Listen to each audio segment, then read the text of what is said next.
오늘 여러분들과 함께 나눌 하나님의 말씀 보겠습니다. 로마서 16장 20절의 말씀입니다. 로마서 16장 20절의 말씀 한 목소리로 같이 읽겠습니다. 시작. 평강의 하나님께서 속히 사탄을 너희 발 아래서 상하게 하시리라. 우리 주 예수의 은혜가 너에게 있을지어다. 아멘. 오늘도 이 예배에 참여한 저와 여러분들에게도 우리 구주 예수 그리스도의 은혜가 충만하게 임하길 간절히 소망합니다.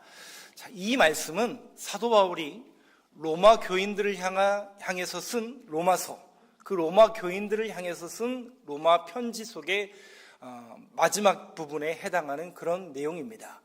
우리 주 예수 그리스도의 은혜가 너희와 함께 있을지어다. 그 얘기는 지금 이 로마 교회는 박해와 어려움 가운데 있었다라는 것을 반증하는 얘기일 수 있고요.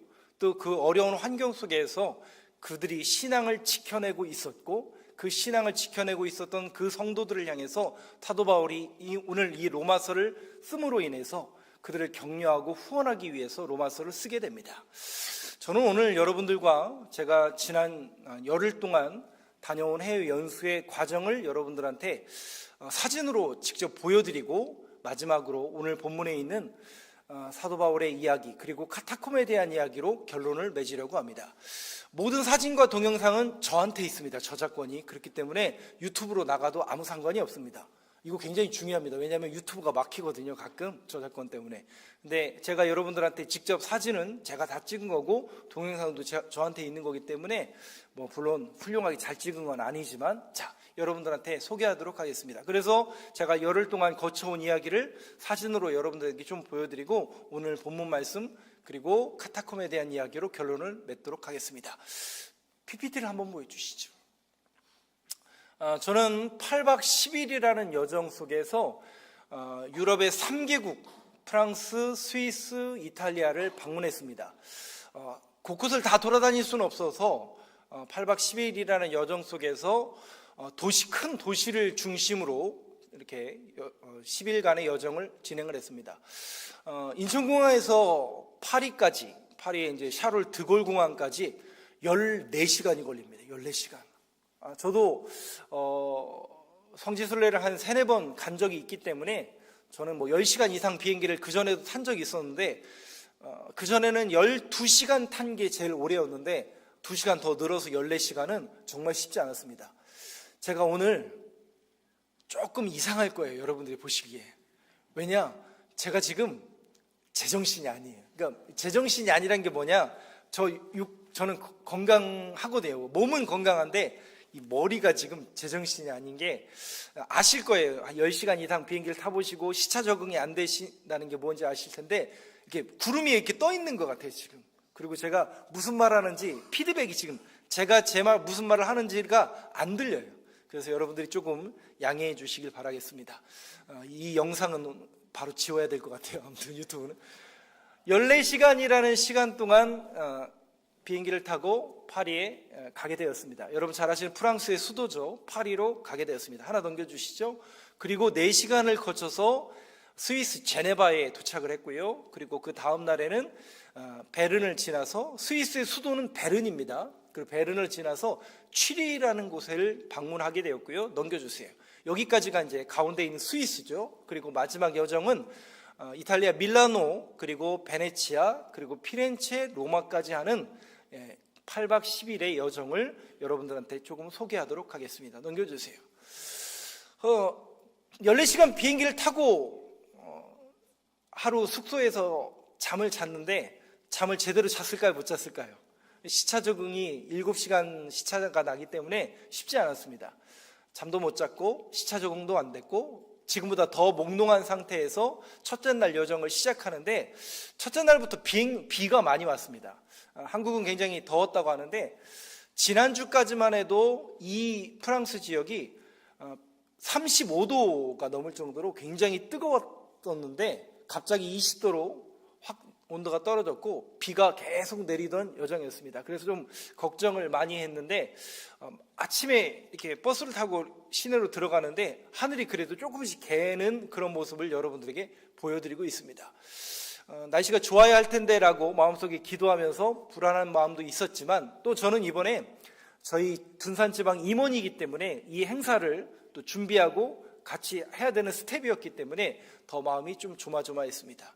근데 감사하게도 보이는 게 항상 있어요. 우리 영적인 사람들은 뭔가 이렇게 보여지는 게 항상 있는데 하나님이 저에게 보여주신 거라고 저는 개인적으로 믿고 있습니다. 여러분 안 믿어도 아무 상관없지만 저는 하나님이 저한테 보여주신 그림이라고 생각하고 그 다음 장면 한번 보여주시죠. 이렇게 공항을 지나서 지나가는데 가운데에 보시면 뭐가 보이죠? 예, 제가 직접 찍은 사진입니다. 무지개가 보이는 거예요. 무지개가. 아하, 성경에서 무지개는 항상 퀘셰트, 하나님의 언약, 하나님의 약속의 말씀. 아, 뭔가 이 여정을 통해서 하나님이 저 개인을 향한 하나님의 약속의 말씀을 들려주시기 위함이겠구나라는 막 넘기면 안 돼요. 뭔가 개인적인 기대가 이 무지개를 통해서 저한테 들려지는 것만 같았습니다. 이거 제 개인적인 겁니다. 여러분 안 믿어도 상관없습니다. 저는 그래서 그렇게 약속의 말씀으로 받아들였습니다. 넘겨주시죠. 그리고 나서 첫 번째 여정은 여러분 잘 아시는 프랑스의 루브르 박물관을 방문하게 되었습니다. 미리 제가 여행 가이드는 아니지만 여러분들도 방문하실 분들을 향해서 미리 말씀을 드리는데 이번에 저도 이제 직접 가서 준비하고 가서 직접 봐서 알았는데 개인적으로 루브르 박물관을 가면 가격은 쌉니다. 근데 들어가는데 입장하는 데만 3시간 걸립니다. 1년 내내 그렇답니다. 그런데 단체로 끊으면 표가 3배 비싸대요. 1인당 25유로인데 원래 3명, 이런 거 얘기하면 안 되나? 3배가 비싸답니다. 3배 비싸지만 3시간을 아낄 수가 있어요. 그러니까 바로 들어갈 수가 있습니다. 그래서 단체 관광객들을 위한 어떤 편의고 자본주의 사회이기 때문에 돈이 더 그거를 편의시설을 제공하는 거죠. 저 루브르 박물관의 그 어떤 시그니처와 같은 모습은 피라미드 형상화한 저 유리창 앞에서 우리 단체 사진을 찍게 됐고, 제가 저 안에 있는 모습을 다 보여드릴 수는 없지만 이 루브르 박물관에는 세계의 가장 유명한 그 걸작품이 있죠. 사모드라케의 니케상, 그리고 비너스상, 그리고 여러분 잘 아시는 모나리자. 모나리자는 뭐 거의 앞에 갈 수 없을 정도로 사람들이 워낙 꽉꽉 차여 있었고, 비너스상은 깨진 것을 조립한 모습이었기 때문에 사람들이 그냥 많이 지나가는 모습이었는데, 여러분들에게 요 조각은 꼭 소개하고 싶어서 여러분들에게 보여드립니다. 넘겨주시죠. 사모트라케의 니케라는 조각상입니다. 아마 가보서 보신 분들도 있고 영상으로도 충분히 보실 수 있습니다. 저 조각상이 뭐 위에 있는 것처럼 보이세요? 배 위에 있는 조각상입니다. 근데 이 조각상이 지금으로부터 기원전 200년 전 사모트라케라는 섬에서 있던 조각상을 나중에 로마가 거기에서 갖고 온 겁니다. 그러면 기원전 200년 전이라고 하면 사도 바울이 아마도, 예수님은 이스라엘을 나가지 않으셨지만 사도 바울은 유럽 전 지역을 돌아다녔기 때문에 사도 바울은 이 사모드라케를 간 적이 있어요. 왜냐? 성경에 기록이 되어 있거든요. 사모트라케라는 섬에 사도 바울이 간 적이 있습니다. 여러분들도 잘 몰랐지만 성경에 그 구절이 있어요. 사도행전 16장 11절 한번 같이 읽어보겠습니다. 시작. 우리가 드로아에서 배를 떠나 사모드라게로 직행하여 이튿날 네아폴리로 가고. 무슨 얘기냐? 사도 바울이 2차 전도 여행을 할 때 드로아라는 곳에서 원래 본도와 비두니아, 터키의 북쪽을 가려고 했는데 환상 가운데 건너와 우리를 도우라. 기억나시죠? 그 환상 가운데 아하, 이것은 하나님이 나를 부르시는 거구나 라고 해서 유럽으로 넘어가게 됩니다. 그때 배를 타고 넘어갈 때 드로아에서 배를 타고 가는 중간에 있는 섬이 이름이 뭐냐면 사모드라게. 그런데 우리가 성경은 사모드라게라고 하지만 저 밑에 보면 사모트라케, 바로 섬입니다. 그러면 여기에서 하루를 사도 바울이 머물게 되거든요. 그러면 저 조각상을 봤을까요? 못 봤을까요? 봤겠죠. 왜냐? 제일 유명한 조각상이었기 때문에. 그런데 니케가 무슨 뜻입니까? 영어로 나이키, 여러분들 아시는 그 나이키의 어원이 되는 니케라는 조각상이에요. 승리의 조각상이에요. 머리는 없어요. 못 찾았어요. 그런데 승리와 환희를 말하는 저 조각상입니다. 그런데 이 조각상이 어떤 조각상으로 사용되어지게 되냐면, 아직 우리 교회는 이 자동차를 끌고 다니시는 분은 못 봤는데, 전 세계에서 제일 비싼 자동차 메이커 중에 롤스로이스라는 게 있습니다. 그런 게 있어요. 우리 교회는 아직 한 대도 없지만 그런 게 있어요. 그 롤스로이스라는 차에 앞에 보면 엠블럼이라는 게 있잖아요. 그 엠블럼이 저겁니다. 하도 많이 사람들이 훔쳐가니까 그 엠블럼만 2천만 원이 넘는다고 그래요. 안 놀라시네요. 그래서 그 엠블럼이 자동으로 이렇게 들어왔다 나갔다 할 정도로 아끼는데, 그 엠블럼의 이름이 엑스타시, 환희입니다. 판타지요.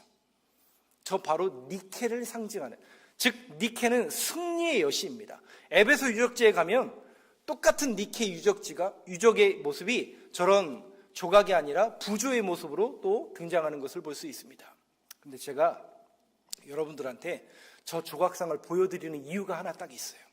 한 구절 또 볼까요? 사도행전 그 다음 구절 한번 띄워주시죠. 아니요, 그 그림 말고 하나 더 넘기면 있어요. 네, 사도행전 28장 11절 한번 여러분 목소리로 같이 읽어보겠습니다. 시작. 석 달 후에 우리가 그 섬에서 겨울을 난 알렉산드리아 배를 타고 떠나니 그 배의 머리 장식은 디오스 구로라. 이건 뭔 얘기예요? 사도 바울이 로마로 재판받으러 가는 여정 속에서 유라굴로라는 광풍을 만나게 됩니다. 그리고 그 광풍 속에서 멜리데 섬이라는 곳에 우여곡절 곳에 안착하게 됩니다. 그리고 나서 거기서 석 달을 머물다가 드디어 로마로 가는 배를 타게 되는데, 그 배의 이름이 뭐라고요? 디오스 구로라는 배고, 그 배의 머리 장식에 뭐가 있었냐? 디오스 구로라는 저런 조각상이 있었다는 얘기예요. 근데 여기서 말하는 디오스 구로는 니케랑 다르죠. 그러면 배 머리에다가 뭘 장식했어요? 디오스 구로. 그럼 디오스 구로는 뭐냐? 재물의 신, 쌍둥이 신인데 재물과 항해의 신이에요. 그러니까 여러분 보세요. 사람들은 승리를 원해요. 재물을 원해요. 잘 먹고 잘 살기를 원해요. 이거는 인지상정이에요. 인지상정이에요. 인간의 모든 욕구예요. 욕망이에요. 근데 여러분, 그 인간의 욕망과 욕구는 전부 뭡니까? 승리하는 거, 더 많이 가지는 거, 더 많이 높아지는 거, 더 많이 부를 누리는 것을 성공이다, 세상에서 이겼다라고 이야기합니다. 근데 여러분, 결국 누가 이겼습니까? 세상의 방법이 이겼나요?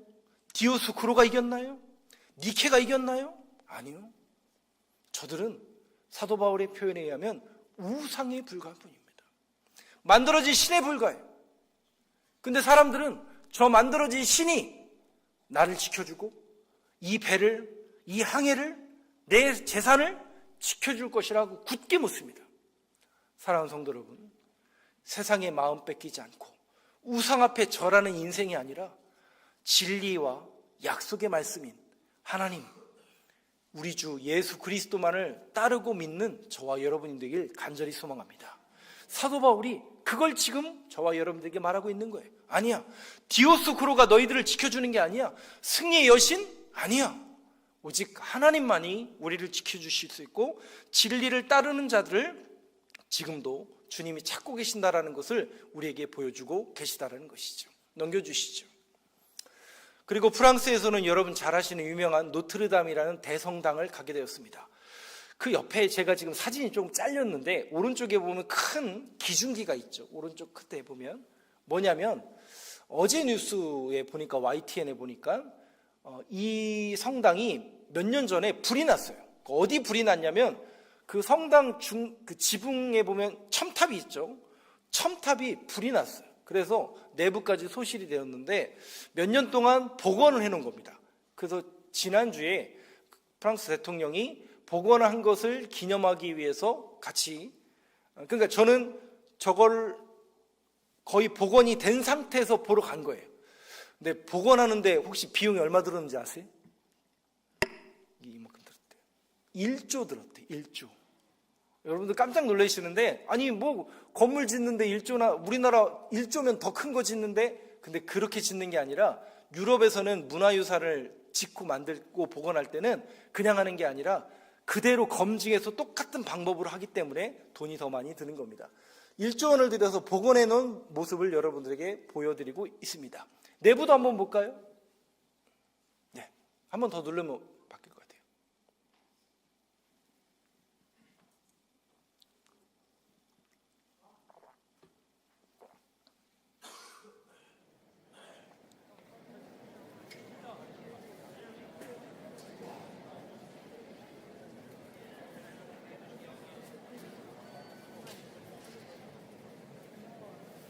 실제 유럽을 가보신 분들은 아시겠지만 성당은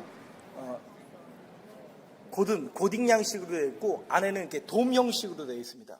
돔 형식으로 되어 있는 이유는 소리의 공명 때문에 그렇습니다. 그래서 두오모라고 한번 들어보셨을 텐데 이탈리아에 가면 성당 이름이 전부 두오모인데 두오모는 영어로 돔을 말하는 겁니다. 이 노트르담 프랑스에 있는 성당도 그런 양식으로 되어 있고 그러니까 4개 큰 성당 중에 하나가 이 노트르담이었는데 뺏겼어요.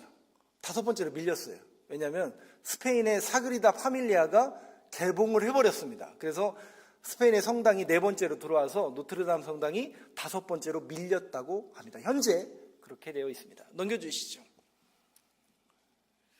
그리고 나서 저희는 프랑스를 지나서 4시간의 그 고속 열차를 타고 제네바라는 스위스로 넘어가게 됩니다. 스위스는 옆으로 동서로 길게 이렇게 되어 있는데요. 오른쪽과 왼쪽은 프랑스 말을 쓰는 곳이고 서쪽은 프랑스 말을 쓰고 동쪽은 독일어를 쓰는 국가입니다. 그러니까 독일어와 스위스 말을 쓰는 게 아니라 독일어와 프랑스어를 같이 쓰는 동네인데 제가 도착한 제네바라는 곳 들어보셨을 거예요. 그 스위스의 제네바라는 곳에 도착을 했는데 여기를 가야 했던 이유가 있습니다. 왜냐? 넘겨주세요. 여기를 가기 위해서였습니다. 여기는 뭐냐면 제네바의 바스티옹이라는 공원인데 저 뒤에 보면 벽이 쭉 있어요. 그 벽이 바로 여러분 잘 아시는 종교개혁자들의 벽입니다. 그리고 그 종교개혁자들의 이름이 쭉 나열되어 있어요. 마틴 루터도 있고 뭐 유명한 종교개혁자 다 써 있습니다. 근데 그 중에 가장 중요한 4명의 입상이 저렇게 걸려 있습니다. 이름이 어떻게 되나요? 오른쪽부터 그러니까 나이 순으로 서 있는 거예요. 나이 순으로. 나이 순으로 파렐, 켈빈, 베제, 녹스 이렇게 되어 있습니다. 근데 이 사람들이 이제 종교개혁을 일으킨 사람들 중이고 여러분 4명 중에 이름 아시는 분 혹시 있나요? 이제 칼빈이라고 되어 있는데 이건 제가 영어식으로 표현한 거고 불어를 쓰면 존 칼빈이 아니라 요한 칼빈이 아니라 뭐가 돼요? 장칼뱅이 되는 거죠. 그래서 이제 칼빈과 칼뱅이 딴 사람이 아니라 우리가 보통 칼뱅이라고 하는 이 칼뱅은 여러분 잘 아시는 장로교입니다. 옆에 보면 파렐, 칼빈, 베제 이 3사람은 프랑스 사람들입니다. 그리고 녹스는 스코틀랜드, 영국 사람입니다. 이 파렐, 칼빈, 베제는 프랑스에서 종교개혁을 하다가 프랑스는 99%가 가톨릭 신자들입니다. 그래서 이 3명의 종교개혁자들이 프랑스에서 종교개혁을 하지 못해서 제네바로 도망온 거예요. 근데 왜 제네바로 갔냐? 불어를 쓰는 동네니까 불어로 성경을 번역하기 위해서 이 사람들이 피난온 겁니다. 스위스로 도망온 거예요.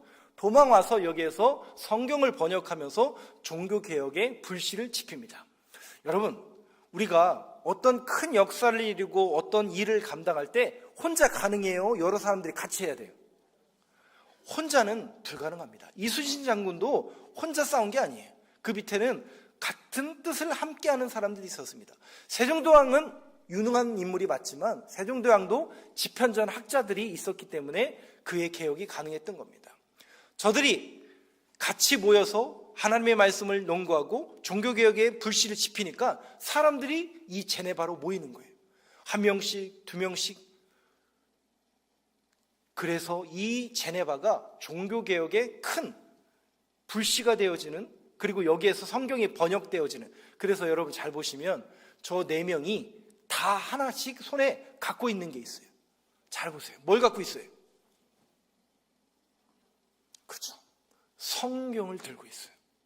우리는 너무나 익숙한 장면이니까 당연히 목사들이니까 성경 들고 있겠지라고 여겨지지만, 여러분 1500년 동안 성경이 개인에게 가지면 이단이었어요. 번역이 안 됐어요.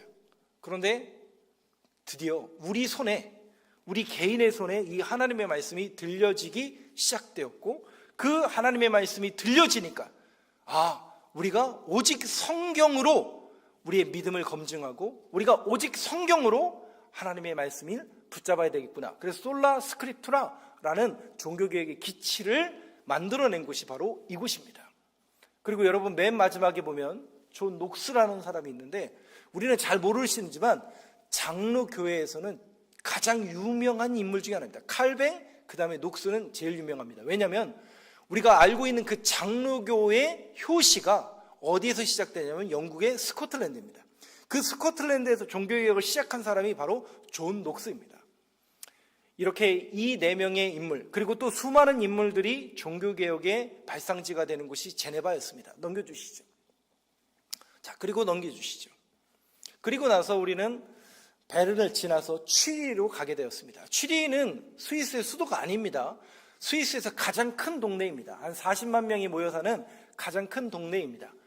그리고 저희는 바로 스위스의 츠빙글리 동상에 가게 됩니다. 츠빙글리라고 혹시 들어보신 분도 있고 안 들어보신 분도 있을지 모르겠는데, 츠빙글리는 가장 종교개혁의 선구자와 같은 그런 인물입니다. 스위스의 츠빙글리 하면, 원래 이 사람은 독일 사람인데 독일에서 결국 밀려서 스위스로 도망오게 되고, 그 스위스에서 그로스민스터라는 교회에서 담임 목사님을 하시면서 종교개혁을 일으켰습니다. 근데 이 목사님이 조금 무서워요. 얼마나 무섭냐? 그 동상에 보면 뭐를 갖고 있어요? 손에는 성경을 이렇게 끼고 있잖아요. 그리고 그 밑에는 뭐 갖고 있어요? 그래서 츠빙글리가 전쟁을 한 사람처럼 여겨지는데 아닙니다. 이렇게 이제 오해하는 분들이 있는데 아닙니다. 동상에서 예수님의 제자들이나, 이따가도 보여드리겠지만 예수님의 제자들이나 이런 종교개혁자들이 칼을 들고 있는 것은 전쟁을 했기 때문이 아니에요. 성경에 보면 에베소서에 우리가 그 영적인 싸움에 대해서 배울 때 우리의 무기가 있다고 그랬죠. 에베소서의 역정에 보면 성령의, 그렇죠. 그래서 이런 신학자들이나 종교개혁자들이 칼을 들고 있는 것은 성령의 검을 말하는 거고, 말씀이 그들에게 무기였습니다. 여러분, 우리가 마음을 똑같이 뺏긴다니까요. 보여지는 니케, 그러니까 제일 확실한 게 뭐냐면 보여주면 돼요. 그잖아요. 제가 하나님 살아계시고 하나님 이 자리에 함께 하십니다 라고 보여주면 여러분 믿을 거예요, 안 믿을 거예요? 믿겠죠. 그죠? 믿겠죠. 근데 여러분, 보여지는 게 다가 아니라니까요. 눈에 보여지고 감각적으로 만져지는 게 다가 아니라니까요. 우리의 마음을 빼앗고, 아니 왜 성경에는 분명히 광명한 천사로 위장한다고 그랬잖아요. 누가? 하나님을 대적하는 세력들이. 그래서 중세시대 약 1500년 동안 결국 우리는 눈이 가리고 귀가 가려서 하나님의 말씀보다는, 이 성경에서 말하고 있는 하나님의 말씀보다는 감각적이고 눈에 보이는 것에 혈안이 됐어요. 그래서 어떻게 해서든지 큰 교회를 짓고 어떻게 해서든지 헌금을 쥐어짜내서 사람들을 혹세 무민시켜가지고. 근데 여러분, 종교개혁자들은 딱 하나였어요. 성경 돌아가자. 말씀을 붙잡자. 말씀으로 돌아가자. 말씀이 우리에게 무기고 말씀만이 우리가 살아가야 될 길이다. 그래서 여러분, 이 종교개혁자들의 목소리는 오늘 이 시대를 향한 우리 교회와 또 성도들을 향한 목소리이기도 합니다. 우리도 마음 뺏겨요. 보여지는 것, 느껴지는 것에 마음을 뺏길 때가 너무나 많습니다. 그런데 여러분, 아닙니다. 우리는 항상 하나님의 약속의 말씀을 붙잡아야 되고 그 말씀이 저와 여러분들의 신앙을 지켜내는 성령의 검인 줄로 믿습니다. 넘겨주시죠. 그래서 제가 갔을 때는 이 치빙글리 목사님이 담임 목사로 사역하시던 성당이 아니에요. 교회입니다. 그로스민스터 교회를 방문하게 되었습니다. 왜 성당처럼 보이는데 왜 제가 성당이라고 안 하느냐? 여기는 개신교회이기 때문에 그랬습니다. 지금 공사 중인데 원래 모습은 이 모습이라고 합니다. 그래서 제가 성당이 아니고 교회라고 말합니다. 개신교회입니다. 아까 전에 봤던 곳은 성당이고 지금도 미사가 진행이 되는 곳입니다. 여기는 개신교회입니다. 치빙글리 목사님이. 그리고 현재도 매일같이 예배가 드려지는 교회입니다. 넘겨주시죠. 그리고 저는 이탈리아로 넘어오게 되었습니다. 이탈리아 밀라노에 가게 되었고요. 여러분 넘겨주시죠. 밀라노에는 산타마리아 대성당이 저렇게 뒤에 웅장하게 있었고 저희가 시간을 조금 못 맞춰가지고 문이 닫혀서 제가 못 들어갔고, 유럽의 성당은 전부 예약제로 되어 있기 때문에 미리 예약을 하지 않으면 들어갈 수가 없습니다. 그래서 제가 못 들어갔어요. 그 사진이 겉에서밖에 찍은 게 없습니다. 사람들도 어마어마하게 많았습니다. 이때가 아마 토요일 오후 늦게 갔기 때문에 저희가 못 들어갔던 걸로 기억이 됩니다. 그 세계 4대 성당 중에 규모로 따지면 세 번째로 큰 성당이 밀라노 대성당이 되겠습니다. 넘겨주시죠. 그리고 저희는 베네치아, 여러분 잘 아시는 베니스는 안 가고 왜 베네치아 갔다 왔냐라고 이런 질문하시면 안 됩니다. 베니치아와 베니스는 같은 말입니다. 왜냐? 베니스는 영어식 표현이기 때문에 그렇습니다. 베니스에는 산 마르코 대성당이 있습니다. 여기는 중요합니다. 이유가 있어요. 큰 규모는 크지 않습니다. 그런데 넘겨주세요. 이 산 마르코, 여기서 말하는 산이라는 것 세인트, 성 마르코인데, 마르코는 가톨릭에서 마가입니다. 마가. 우리는 이제 마가복음 하잖아요. 그런데 이제 가톨릭에서는 마르코 복음이라고 하고 마가입니다. 마가는 여러분 잘 아시는 것처럼 마가의 다락방의 주인이었고 마가복음을 쓴 사람입니다. 그런데 그 마가를 형상하는 그 모습이 항상 사자예요, 사자. 그래서 사자가 뭘 들고 있냐면 성경책을 들고 있어요. 왜냐? 사자복음이라고 보통 별명을 붙이게 되는데 마가복음에 보면 세례 요한의 메시지가 나옵니다. 광야에서 외치는 자의 소리. 아하, 광야와 같은 이 땅에 하나님의 복음의 메시지가 떨어졌다라는 것을 외치는 그 울림이 마치 사자가 포효하는 것과 같다라고 해서 사자복음. 그래서 마가를 상징하는 그림이 항상 저렇게 날개단 천사와 같은 사자의 모습이고, 마가의 유해가 여기에 있다고 해서 마르코 성당입니다.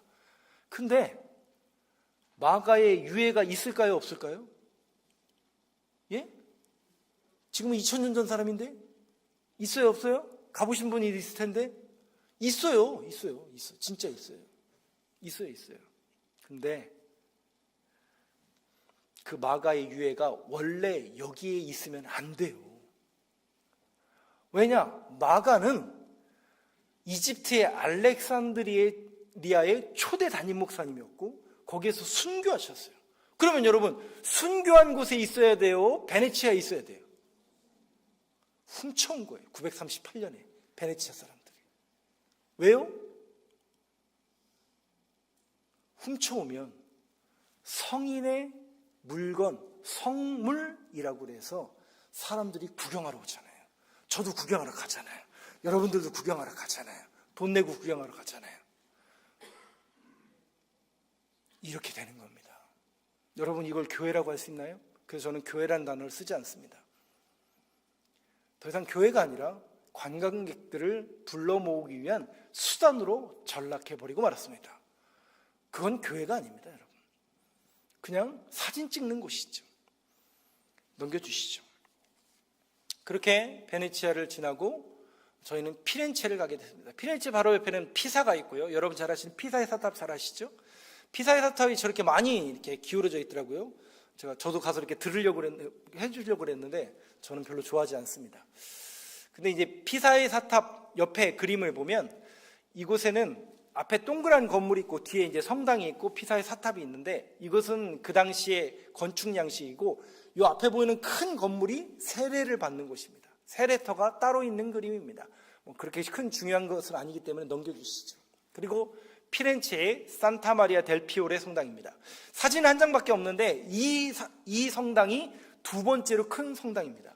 그러니까 감이 안 오시겠는데 밑에 보면 사람들이 들어가려고 줄 서 있는 거예요. 요만하죠. 그러니까 이 성당의 규모를 아시겠죠.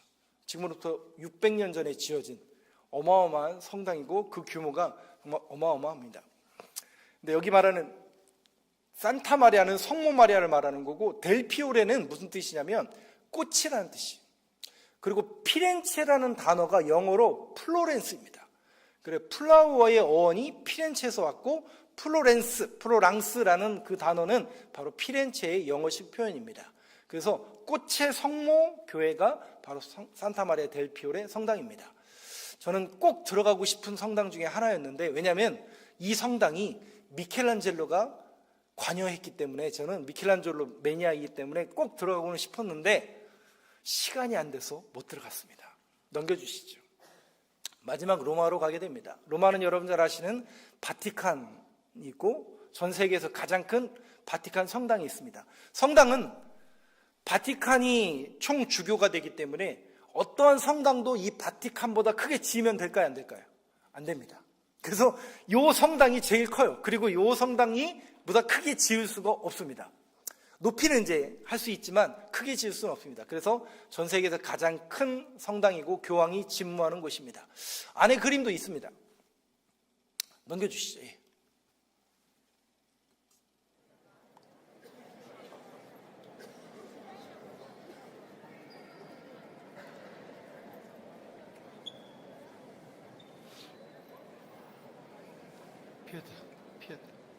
영상으로는 다 보여드릴 수는 없는데 제가 마지막으로 간 곳이 이곳이었고 노트르담 성당이 한 3배 정도는 되는 그런 안의 규모였습니다. 이 바티칸 성당은 이제 여러 가지가 있는데 여러분 잘 아시는 피에타 예수님이 이제 성모 마리아가 안고 있는 그 조각상도 유명하지만 이 바티칸에는 꼭 들려야 될 곳이 2군데가 있습니다. 저는 갔을까요? 안 갔을까요? 저는 무조건 갑니다. 왜냐?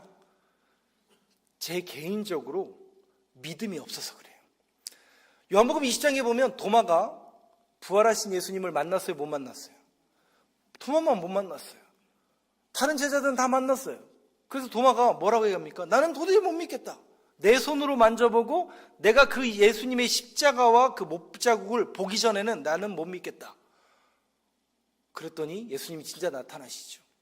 그리고 나서 주님이 뭐라고 말씀하세요? 네. 저도 좀 기억이 안 나가지고 이런다니까요. 성경 구절에 안 기억나서 그래요. 그때 디두모라 불리는 도마가 얘기하죠. 나의 주님이시오 당신이 나의 하나님이십니다. 도마는 만져보고 눈으로 보고 믿었어요. 근데 주님이 뭐라고 말해요? 보지 않고 믿는 자가 복이 있다. 여러분 예수님 본 적 있으세요? 교회를 그렇게 오래 다니는데 예수님 본 적이 없으세요? 그럼 도대체 뭘 믿고 사시는 거예요? 우리는 약속의 말씀, 하나님의 말씀을 믿는 사람들입니다. 그래서 여러분들이 도마보다 더 복된 사람들입니다. 저는 믿음이 없어서 직접 가봐야 돼요. 가이드가 막 얘기해요. 마지막 날이라 다 지쳤어요. 막 다 집에 가재요. 빨리 집에 가재요. 근데 저는 그럴 수 없었어요. 저는 남은 시간을 쪼개서 혼자 이 바티칸 시국을 막 떠다녔어요. 지하의 무덤을 저 혼자 보러 갔어요. 지하에 무덤이 있더라고요. 교황의 역대 교황 사진이 없어요. 교황의 무덤이 있는 관이 있어요. 관이. 저는 무덤을 좋아합니다. 관도 좋아합니다. 죽음도 좋아합니다. 왜요? 그 안에 우리의 정체성이 있기 때문에 그래요. 과연 그들이 왜 거기에 묻혀 있는 거죠? 과연 그들의 죽음은 어떤 의미가 있는 거죠?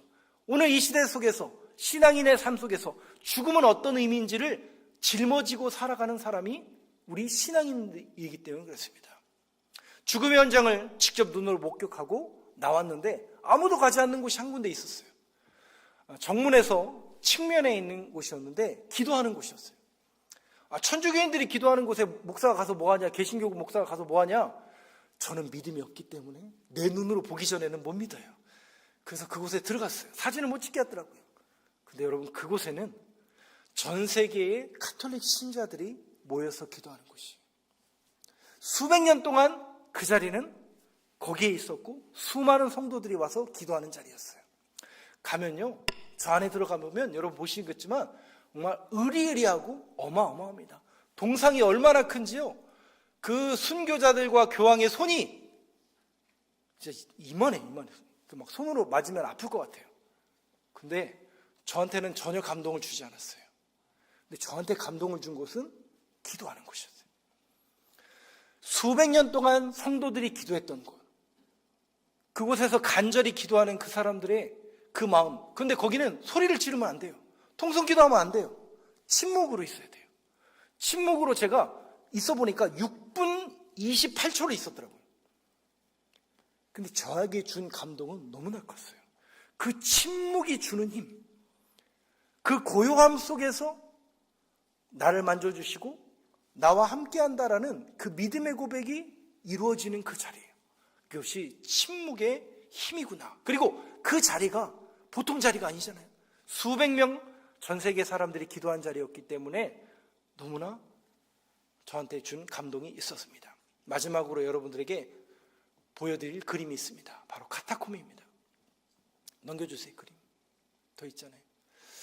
도미틸라라는 약 50개가 넘는 카타콤이 있습니다. 카타콤은 카타와 툼, 무덤이라는 단어, 뭐뭐 중앙 안에 있다, 무덤이라는 단어의 합성어예요. 즉 로마 시대는, 지금부터 2000년 전 로마 시대는 화형, 그러니까 사람을 태우는 게 아니에요. 죽으면 땅에 묻든지 관에 모시는 거예요. 그런데 땅에 묻을 수가 없어요. 그래서 대부분 관에 모시는 거예요. 근데 관에 모시려면 나무가 풍부해야 되는데 나무를 구하기 어려워요. 죄송합니다만 대부분의 사람들은 밖에다 그냥 버린 거예요. 밖에다 버리기 아까우니까 지하에다가 한 공간, 그러니까 땅을 파서 창고처럼 만든 곳에 그냥 안치하기 시작한 거예요.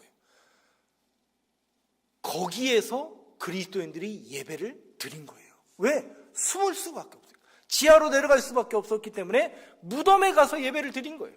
그런 예배 처소가 50개가 넘어요. 지금도 발굴이 돼요. 길이가 8,000km가 넘어요. 거기에서 숨어서 예배를 드린 거예요. 넘겨주세요. 사진이 있죠. 다 하나 더 넘겨주세요. 하나 더 넘겨주세요. 바로 이것이 제가 직접 찍은 사진이에요. 칸칸이 있죠. 시신을 놓던 거예요. 로마 사람들은 더 이상 이 카타콤을 이용하지 않아요. 그러면 그 카타콤을 이용하는 사람들은 누구냐? 전부 기독교인들. 시신을 안치하고 시신 옆에서 예배를 드리는 거예요. 왜? 찬양을 부르고 기도의 소리가 밖으로 나가면 안 되니까. 근데 여러분 보세요. 결국 누가 2000년이라는 역사가 지난 후에 누가 살아남았어요? 누가 버티고 있습니까? 마지막 그림 한번 볼까요? 하나 더 넘겨주세요. 로마에 가면 여러분 잘 아시는 콜로세움이 있어요. 주보에도 그 기재를 했습니다. 역사가들은 말했고 그 당시 사람들은 말했습니다. 저 웅장한 건물은 영원할 것이다. 저 건물이 세워져 있는 한 로마는 영원할 것이다. 천만에 BC AD 476년에 로마는 멸망했어요. 콜로세움 무너졌어요. 복원해놓은 거예요. 다 무너진 거 복원해놓은 거예요. 관광객 유치하려고. 여러분 어떻습니까? 인간들이 만든 역사는 결국 무너질 수밖에 없습니다. 그런데 풀은 마르고 꽃은 시들지만 우리 하나님의 말씀은 영영이 서리라. 하나님의 약속의 말씀은 진리이고 그 진리의 말씀을 붙드는 사람들은 결국 승리하게 될 줄로 믿습니다.